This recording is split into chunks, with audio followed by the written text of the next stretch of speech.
G'day friends, this is Riley from In & Opals. You know, I used to have this jar that hung out around the back of my opal machine, and as I went through rubbing parcels, anytime I found something that was too thin or too sandy or whatever, wasn't going to make a solid opal, I'd just chuck it in this jar. And, you know, after years it got growing bigger and bigger and bigger, and eventually we started trying to pay the bills with the opal money. And when we started that, every single dollar counted, and I wanted to maximize the value of every parcel I had. And in order to do that, I had to learn how to get good at cutting opal doublets. Opal doublets is a great way to take, you know, cheap jelly opal that you can get for, you know, pennies on the dollar, and turn it into something that's really nice that pretty much anybody would be happy to wear in a ring or a pendant. So if that sounds interesting to you, come along with me today and I'll show you how to do it. Alright, so for this project today, I'm going to start out with this handful of stones. There's probably, what, 10 or 15 there.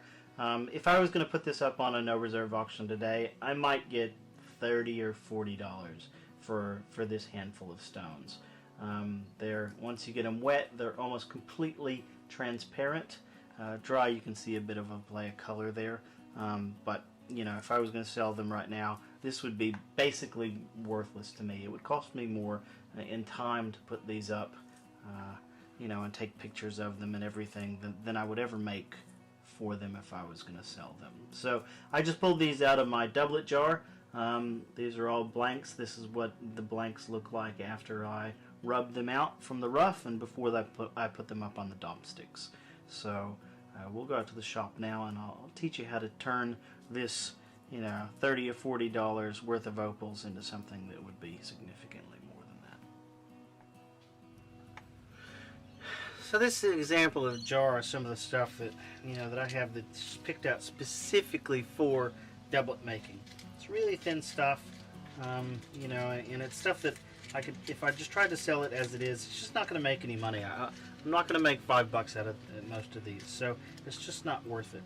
And as well as those, I also collect these, and these are just black blanks. So whenever I'm powering through a parcel and I get, you know, a black stone, a black knobby, and I chop it open and there's nothing there, I'll just go ahead and make a black blank out of it. And it's really just a piece of black potch.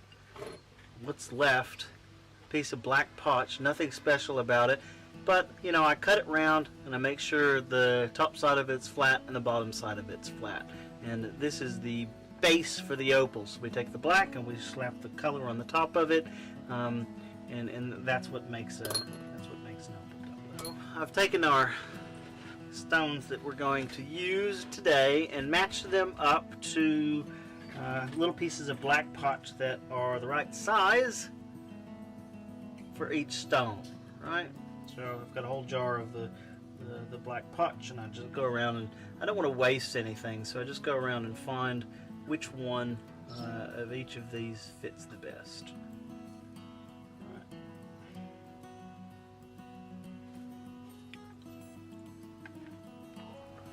So the next step is I want to make sure that everything is nice and flat, especially the faces that are going to be stuck to each other. So I get a little piece of sandpaper. I think this is just wet and dry 80 grit. And I'll just rub the stone just like this on the sandpaper until it's nice and flat. You don't want it super polished. You want a nice rough surface so that when these things go together, they bond really well. So don't overdo this.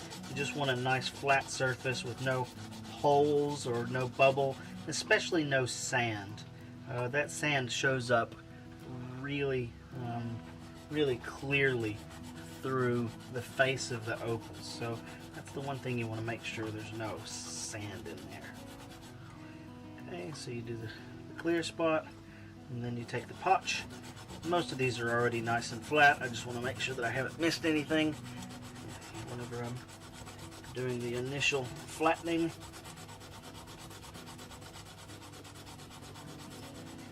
Always work wet when you're working with opals so you don't have any dust. Okay, so that's a nice flat surface there.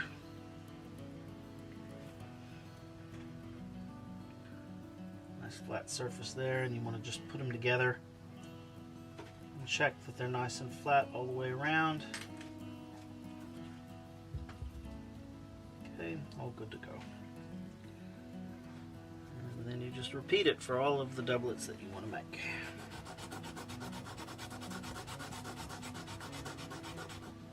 If you had a flat lap, this would be a very, very quick process. The last step here is just to make sure that everything's nice and clean and doesn't have any dust on it or anything, because we're about to be applying adhesive. You just want to make sure it's nice and clean before you do that. Alright, for the next part of the process, you're going to want to get some epoxy 330. This epoxy is a two-part epoxy that's specifically formulated for lapidary purposes. I've used a lot of different stuff to do this. This is the best that I've found. Get an old piece of cardboard and a stick for mixing the epoxy up. The last ingredient you need is some black oxide. You can pick this up at your local hardware store. 20 bucks of it will give you a lifetime supply. You really don't need much black oxide to do this. So now once you have everything ready, you need to get a little bit of that black oxide and put it down on your board. It does not take much, just a bit. And then you get one of your tubes. Put a bit of oxide, put a bit of the cookie here.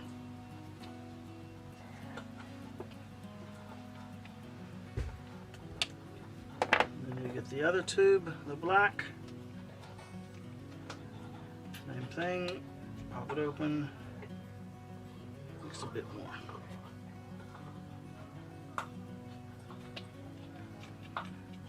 Put the lid back on, and then you want to give them a good mixing. Then you take your stone and cover it, and the epoxy mixture.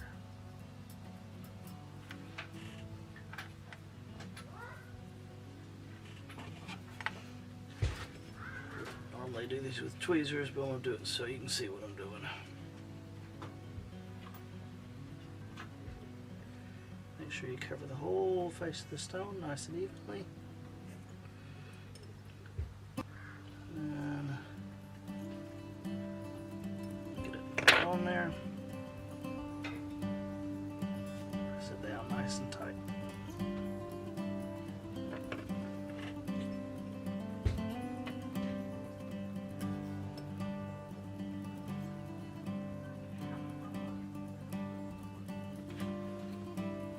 Keep doing it for the rest of them.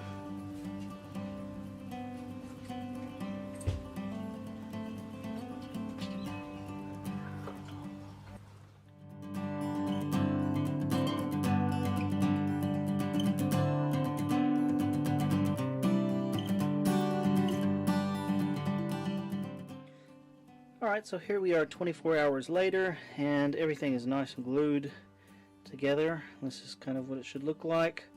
Bottom's bigger than the top. This top's really well glued down. And so the next step here is to balance, to get on the wheel and to balance these stones out.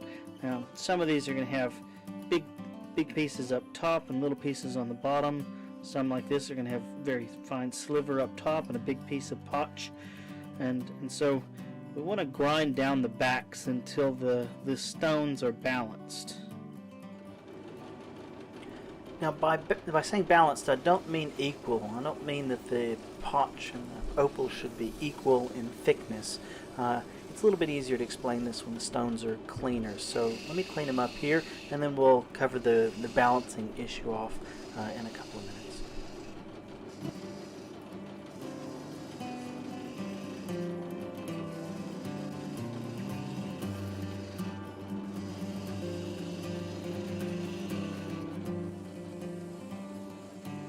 I know it looks like I'm just slapping the opal on the wheel here, but what I'm really doing is figuring out which side is the thickest, and then when I put it on the wheel, I'm putting pressure on that side so that that's the side that gets worn down. I want the potch, entirety of the potch, to be exactly the same thickness all the way across. Okay, here we are. Now I've taken the bottom off of the off of all of the stones and balanced out the stones, and kind of rubbed them around gently around on that 80 grit wheel, just to make sure that the potch and the stone on top of the potch are exactly the same size. Now, the most asked question I get when I'm making doublets is, how thick do I make the potch? And it the answer is actually a little bit complicated, and it kind of depends on why you're making the doublet in the first place. So it's kind of three different styles here, and the potch on each of them is different. Now, the most common reason you're going to make a doublet is because the material, the opal material on top, is too thin to cut an opal by itself, and that's kind of what these are. And on the ones where the opal is too thin, the potch has to be significantly thicker than the layer of opal. And the reason it's there is not only to make the opal shine better, but it's also to stabilize the stone so that it won't crack when it's setting. These in the middle here, these are kind of a mix. Mostly they're here because they're crystal and the play of color doesn't show, and you're really just trying to add a back to them. But they're right on the edge there, that kind of 2 millimeter thickness, where they don't really make good solid stones. So say I put 2 millimeters of opal on top and 2 millimeters of potch on bottom. And the third one, these over here, these are actually plenty thick to make their own stones. You know, they're 4 millimeters thick or 5 millimeters thick even, and the potch that we want on the bottom of those is actually really thin, because the job that they're doing is not about stabilization, but it's actually just about making sure that the color pops whenever you cut the dome. It gives you a nice chance to make a nice high dome on these. What I like to do before I start putting on the sticks is to get a template and just to draw my template on the stones. I've been doing this long enough now that I can actually see these shapes without doing this, but it gives a consistency to my work such that I don't have to do much thinking whenever I do this. You know, I just put them on there, and sometimes you don't have to get it right. I've had, as a tip for new players, sometimes you can get templates that are like this, and sometimes you get templates that are like this. Don't get the metal templates. The metal templates don't allow you to see the whole stone. If you get the templates like I'm using right now, you can see, as long as you keep the template clean, you can see the whole stone. Seeing the whole stone allows you to center the template on the stone before you draw it. It just helps you preserve carat weight by doing this. Now you might notice here that I don't actually draw the circle all the way out to the furthest reaches of the opal. What I try to do is create about a 2 millimeter border between the draw line and the actual end of the opal. A lot of times that top corner is really gnarly and it's hard to draw a good clear line, but I found that your eye can pretty well be trained to cut to 2 millimeters away from that line. It's actually a really easy thing to see how thick that band is around between the line and the actual edge of the opal. Now with all the templates drawn, we're going to just quickly put these up on some dop sticks using green dopping wax, and then we'll start the cutting process.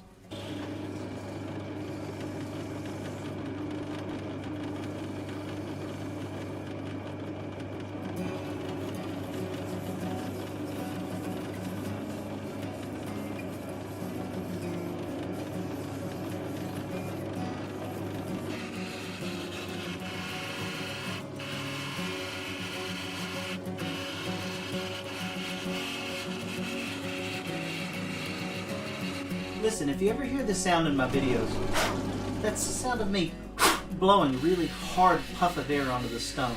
At the end of the 280 grit wheel, whenever you're trying to take out those last little facets that sometimes can just really annoy you, that puff of air dries the stone off just enough so that you can see those facets and rub them right out.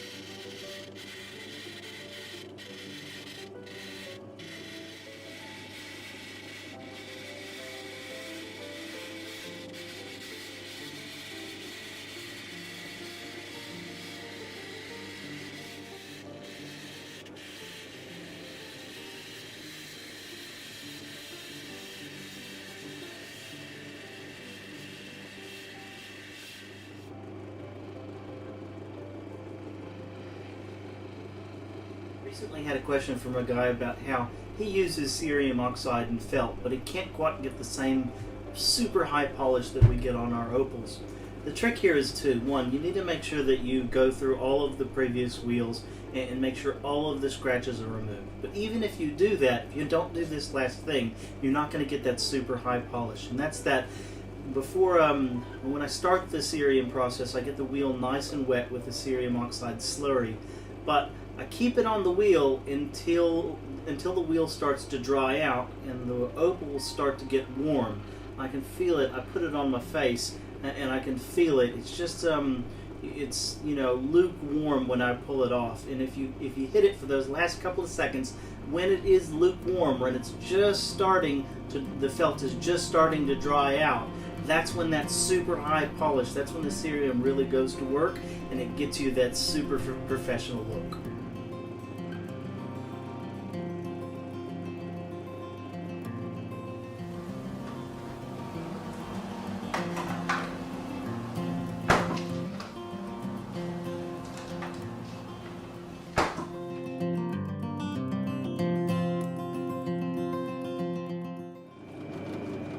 The last step here is just to clean up the back and take off the corner, and I do that on the 230 grit center wheel.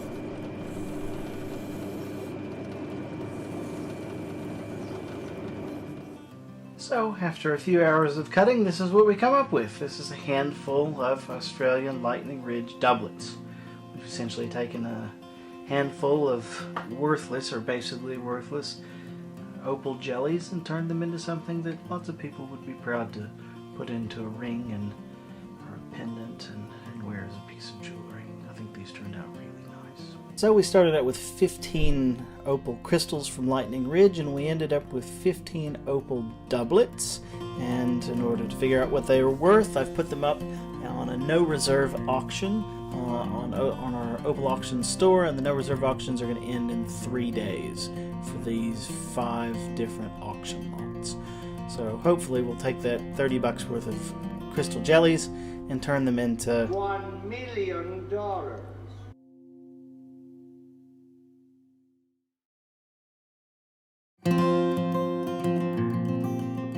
Alright, here we are 3 days later and our auctions are coming to an end.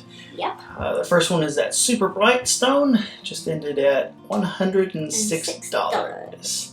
Yippee! Alright, as you would expect, the brighter the opals, generally the larger the price. So this is going to be pretty good. These are not very bright, these are kind of B1s, so they'll be down on the bottom of the scale. This one's nice-ish blue. Yeah. I like it. So the second brightest, pretty interesting stones there. Yes. Just ended at $29, so that's this one here. The third one, I think those will stay at about $6. Those ones are, whenever you start this out, the jellies are pretty clear, and you don't really know until you finish the doublets whether or not they're going to be super bright or not. I kind of knew this one was because it was just a sliver, but Nice surprise. all right, 6, 5, 4, 3, 2, 1, $6. So this one is $6. ending accurately at $6. This Next one looks like it's going for about $12. $12. Quite bright, the middle one. Probably gonna end at 12. Mm-hmm. So 5, 4, 3, 2, 1. $12. Alright, so these stayed there. So far we've got $153. I got 13 seconds left on this last auction. The paw print. Well, it's quite popular. Nice blue.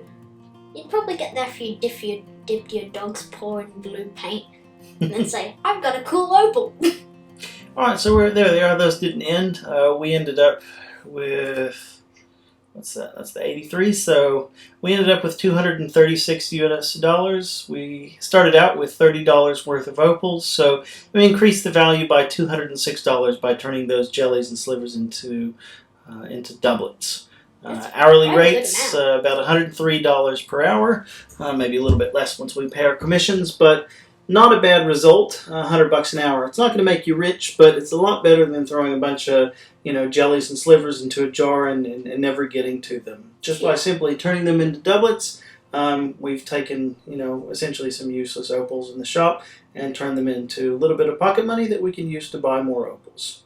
Yippee! Thanks for watching. I hope you've enjoyed this, and maybe we've inspired you to go out and try making some doublets yourself. Bye!